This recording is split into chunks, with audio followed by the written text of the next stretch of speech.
Isang bagay kung bakit nahilig ako sa pagbibisikleta.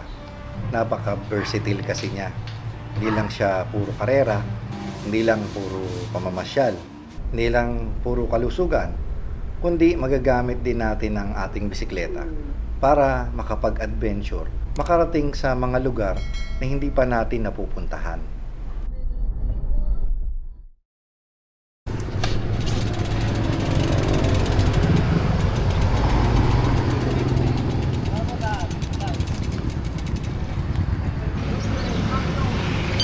Good morning, Cycling Chef. Dito tayo sa Urdaneta, Pangasinan, and we're going to Maliko.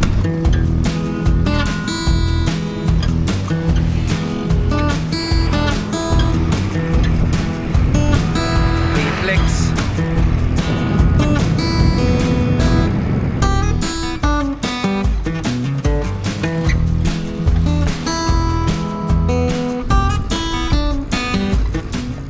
Isa ang Maliko, Pangasinan, sa gusto kong mapuntahan. Nababalitaan ko kasi ang magagandang tanawin habang umaahon ka sa mga kabundukan. At syempre, pang-historical essence ng Barangay Maliko noong panahon ng ikalawang digmaan. Grabe, ang bigat ng sipa ako.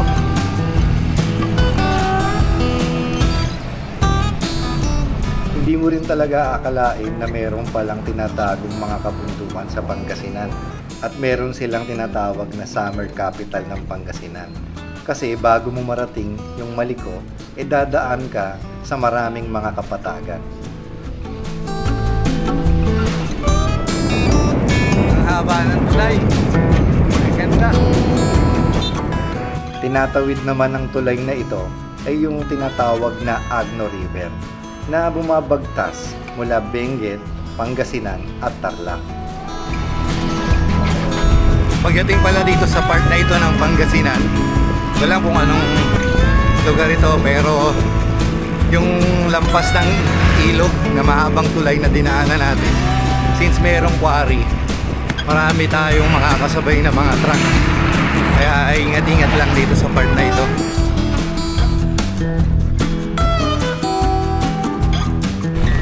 Yun, tayo sa Nicolas.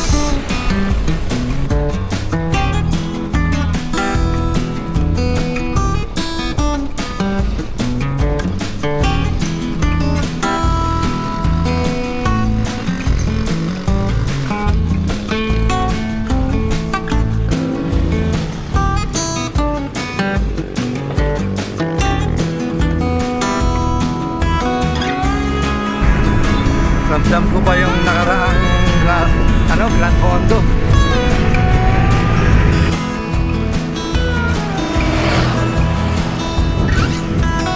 Sabihin malapit na.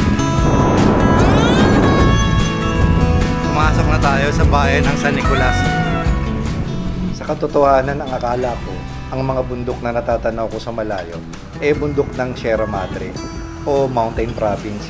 Hindi pala. Ito pala ang Caraballo Mountain Range. Tanaw na yung ahon na pupuntahan natin. Now,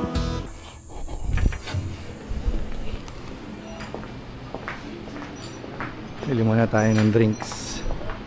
Shoutout sa BGRC from Porac, Pampanga. Yan. Pabiyahe din sila papuntang Maliko. Okay, tapos na tayo mag-refill sa 7-Eleven. Start na tayong papunta dun sa ahon. May nakakwentuhan tayo mga taga Porac na magmamotor. Ang Maliko Road na ito ay kilala rin as Villa Verde Trail. Villa Verde Bridge. Dito yata magsisimula yung ahon. Let's go!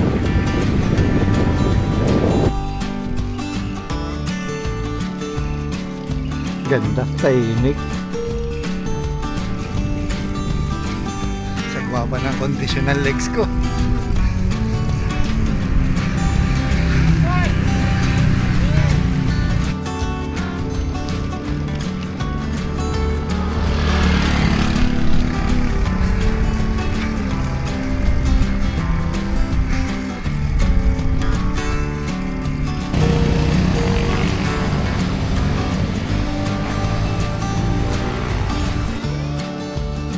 habang tumataas tayo. Paganda ng paganda yung natatanaw ko.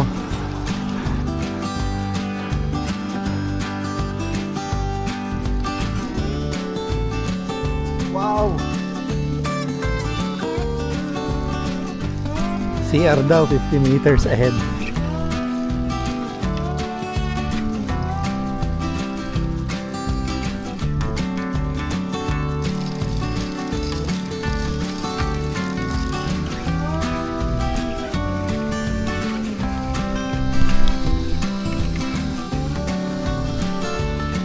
Panayad lang naman siya eh. Pero pagka nagkakaroon ng mga paliko, doon siya tumatarik.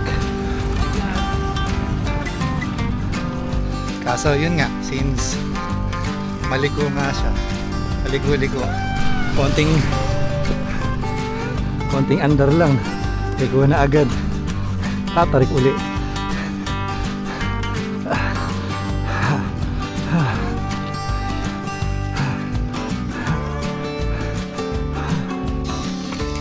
Patarik na siya ng patarik. Habang tumatarik, maganda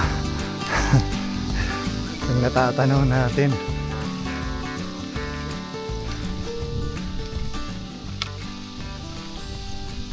Halatang nagkaroon ng landslide dito. Kita sa mga lupa, pero inayos na.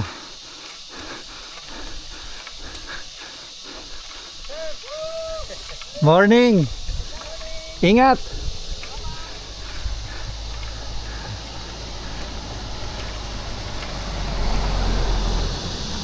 Oh, ganda!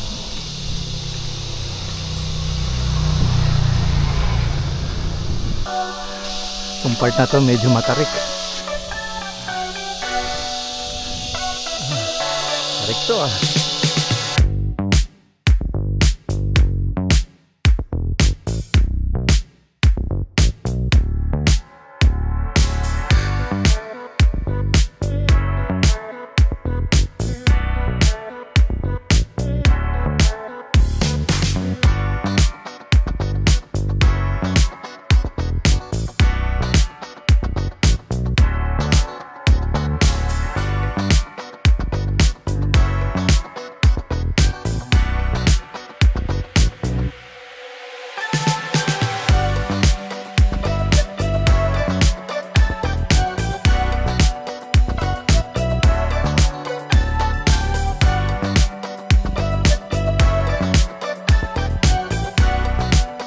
Tunay nga namang nakakabighani ang kagandahan ng lugar na ito. Kahit na nahihirapan ako sa pag-ahon, pero napapangiti pa rin ako dahil sa ganda ng tanawin na nakikita ko. Solid. Sulit ang init ng araw, sulit ang pagod paakyat.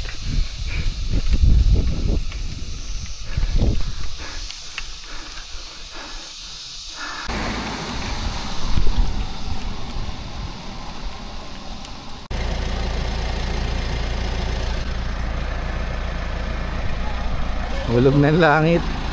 Binigyan ako ng tubig. MCGI cares. Ubusan ako ng tubig eh. Nagkamali ako ng kalkulasyon.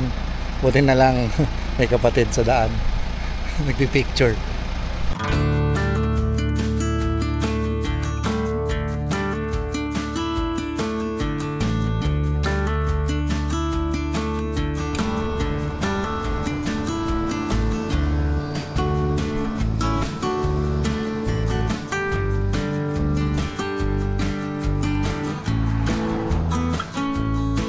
Wow!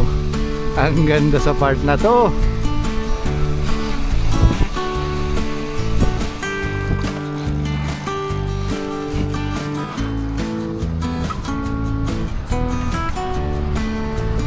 Last 9 kilometers. Sa part na to, may araw. Pero medyo malamig na yung panahon.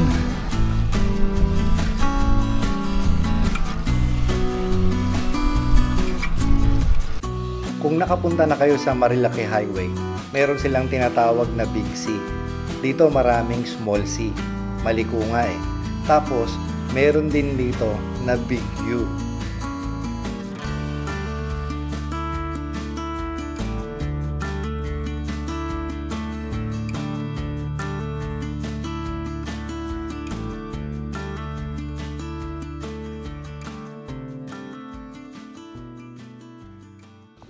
Kala mo madadali mo yung drone ko ha.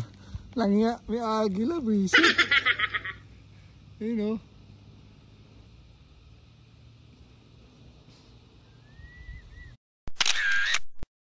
Sa dalang ng mga sasakyan dumadaan dito, nagkakaroon tayo ng pagkakataon para lalo nating mapagmasdan ang ganda ng tanawin. Pero kalakip ng pagmamasid natin sa ganda ng kalikasan, dapat responsable pa rin tayo kung saan tayo titigil. Siyempre, safety first pa rin.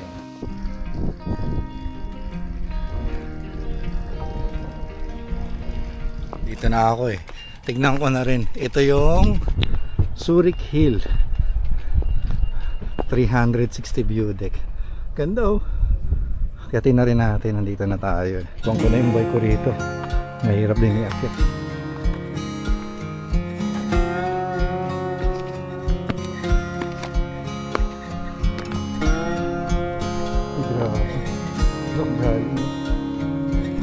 Literal na 360 views na puro magagandang tanawin ang nakikita ko sa dakong ito.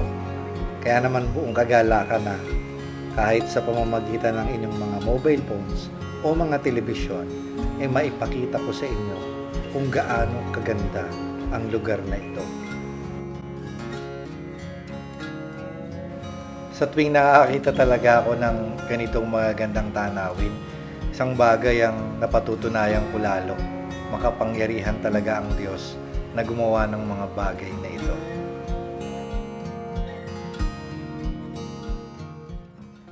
Grabe, solid. Ganda. Baba na ako tapos meron pa mga pupuntahan dun eh. You know, akyat pa tayo. Sigurado yan, pataas ng pataas, paganda ng paganda. Taga rito po kayo eh, no po? Vlogger ka no? Opo, sa Bali, meron pa pong mas magagandang mapupuntahan doon sa... Marami po. Okay. Ano pong pangalan ng lugar na pupuntahan ko kung sakali? Anong pangalan nun? Maliko Viewpoint. Maliko Viewpoint. Maliko Viewpoint. Sige po. Maraming salamat po sa inyo, kuya. Maganda Sige po. doon. Ingat po kayo. Okay, salamat. Second Platoon, 3rd Pangasinan, Maliko Patrol Base. Maliko Bikers Camp. Ba, ayos. Sa kabila ng mas maraming matatarik na ahon dito sa bandang itaas, parang mas nahihirapan ako dun sa ibaba kasi mas mainit ang klima. Hindi gaya dito, mas malamig na yung panahon. Ahon. Ganda.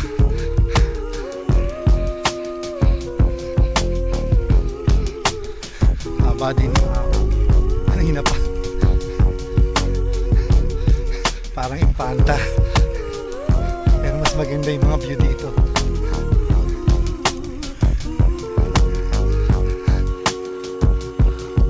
This campsite dito.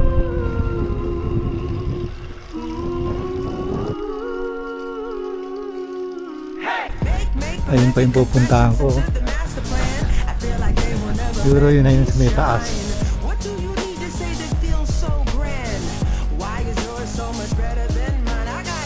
Sana hindi nabandalisin tong bato na to.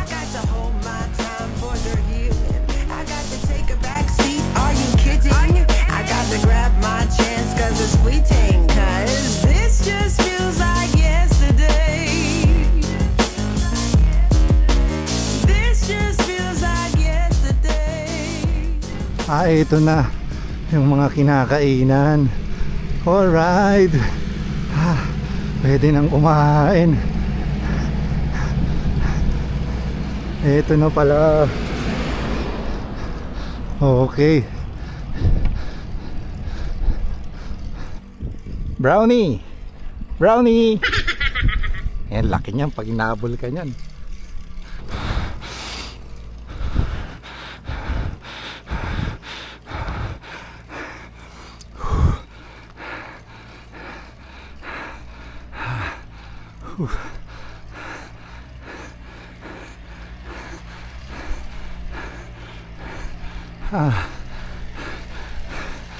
Ito na pala yung may tangke. Hayop, ang tarik.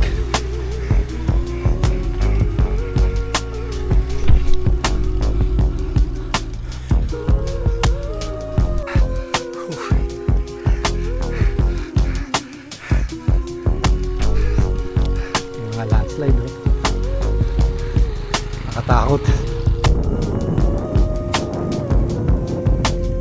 Ganda ng campsite dito ah.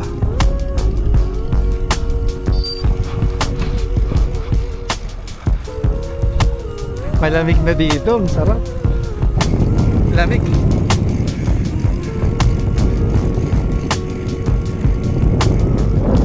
Tataas na tayo.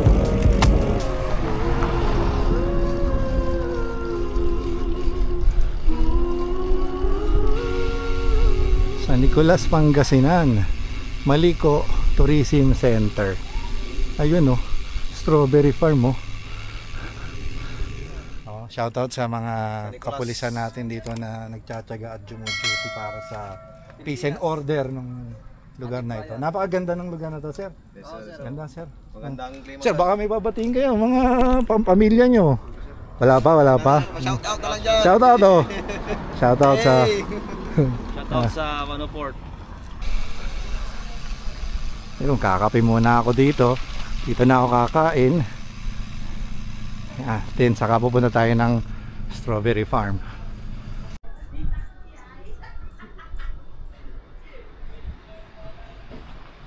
Okay guys, dito na tayo sa Sakura Coffee. Ito yung pinlat ko na ruta eh. At ngayon, sabi ni sir, nasa Nueva Vizcaya na pala tayo. Akala ko Pangasinan pa rin to. Nice. Sir, isang cold Americano. Yung ano lang, medium. Oh. Tsaka isang Sakura Sunrise Platter. Yan ba yung pinaka best seller nyo? O signature? Signature, okay. Sige.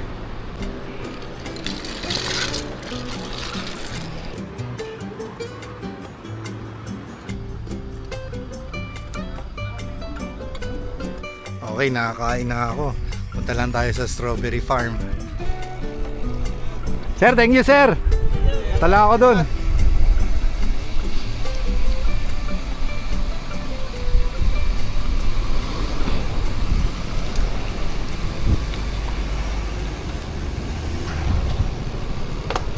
So, environmental fee.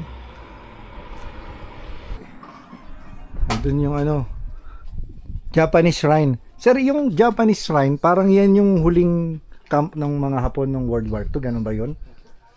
So, dito sila nagtago. Diyan po sila na ginawang kuan.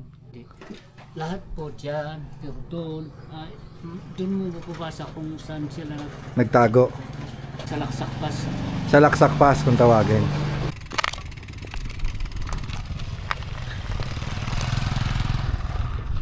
Saka ako naakyatin yan. Kawawa naman yung ko. Yung road shoes ko. Dito na tayo.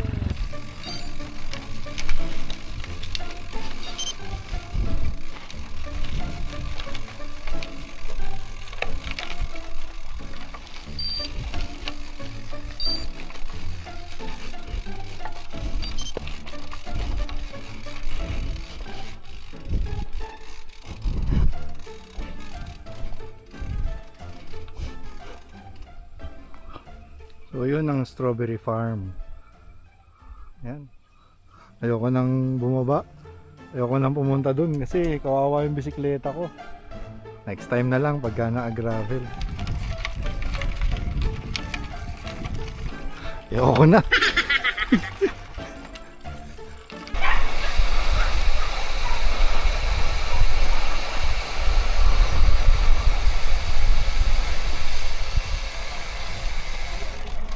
Okay, mga taga Isabela, nakasabay na. Bababa kayo? Opo. Ngayon, bababa sila galing sila galing kayong Biskaya, ganun? Santiago po. Santiago, Isabela. Tapos bababa sila.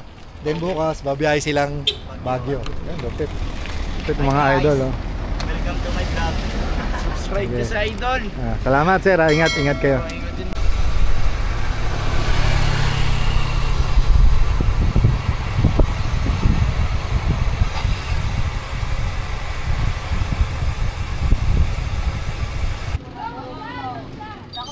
Dito may entrance 40 pesos.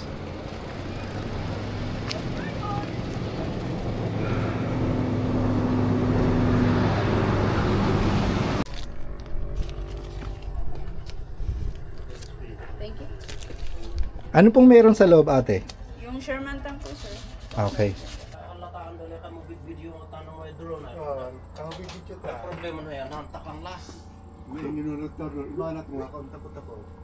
Tani mo Marta ka tani talunan. Ganda naman dito.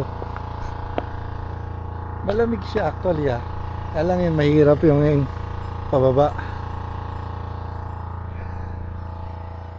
Hindi mo aakalain na sa ganda ng kapaligiran sa dakong ito, nagkaroon ng isang madugong nakaraan. Taong 1945 kung saan, dito sa mga kagubatan at kabundukan sa Villa Verde Trail at sa Salaksak Pass, tinatayang 800 sundalong Amerikano ang namatay at 2,000 mahigit na sugatan. At meron ding 6,000 sundalong Amerikano na kinakailangang gamutin dahil sa pagkakaroon ng sakit. At sa panig naman ng mga Hapon, mahigit 5,000 ang namatay. Sa kabila ng mga pangyayaring ito, meron pa rin tayong aral na matututunan. Hindi talaga magbubunga ng maganda ang digmaan. Mabuti na lang sa pag-iral ng kapayapaan at paglipas ng mga panahon, tuluyan ang nanumbalik ang kagandahan ng Maliko. Okay guys, uwi na ako. Baba na tayo ng Pangasinan dun sa may Urdaneta. So yun ang ride natin, Maliko. Puro lusong na to pababa. Siguro naman medyo mas mabilis na tayo, pero syempre ingat pa rin sa paglusong dahil mayroong mga ginagawa sa daan. Magdidikit lang akong sticker dito. Ganda ng view dito sa kainan na to.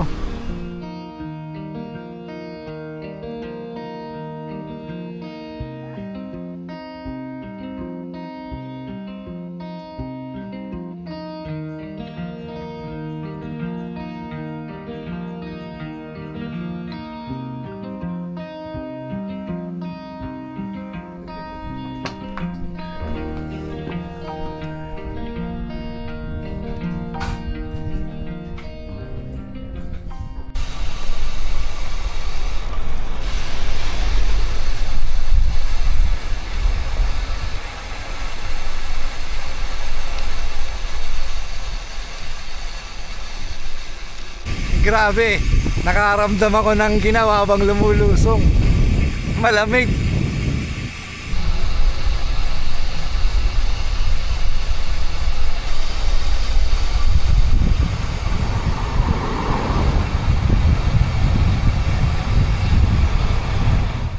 Lumulusong na ako eh. Pero iba din eh. Mapapahinto ka talaga. Grabe oh. Hindi mabigyan ng justice ng camera eh.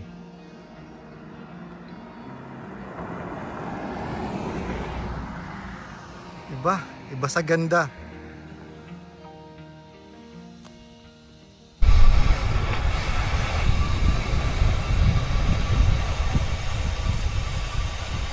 Hindi ako makalusong ng matuling kasi ang ganda talaga eh.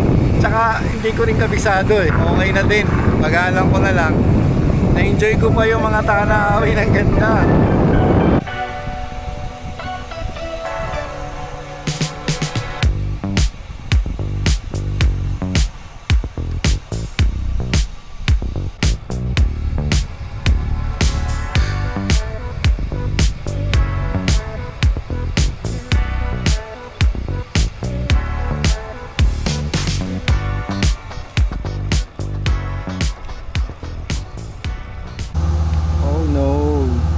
Sana mag-seal.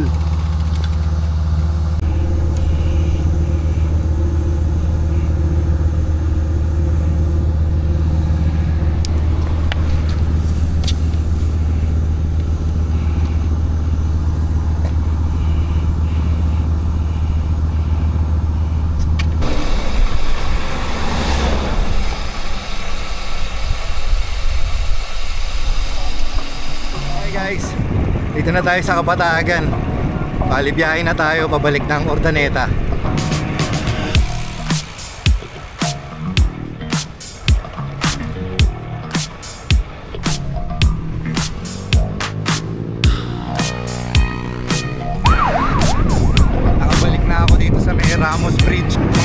kilometers na lang, Urdaneta na.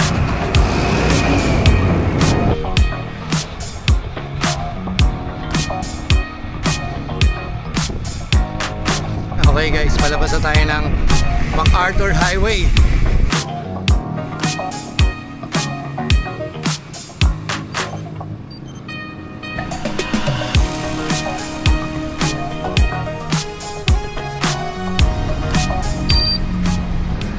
It's a solid 117 kilometers. At meron ding mahigit 1,000 meters of elevation. Dito na tayo kung saan tayo nagsimula. Dito ko na rin tatapusin yung vlog. If you like this content, please give it a thumbs up. At kung di pa po kayo nakasubscribe, please do subscribe on my YouTube channel. Ride safe, stay healthy. God bless you all. This is the Cycling Share.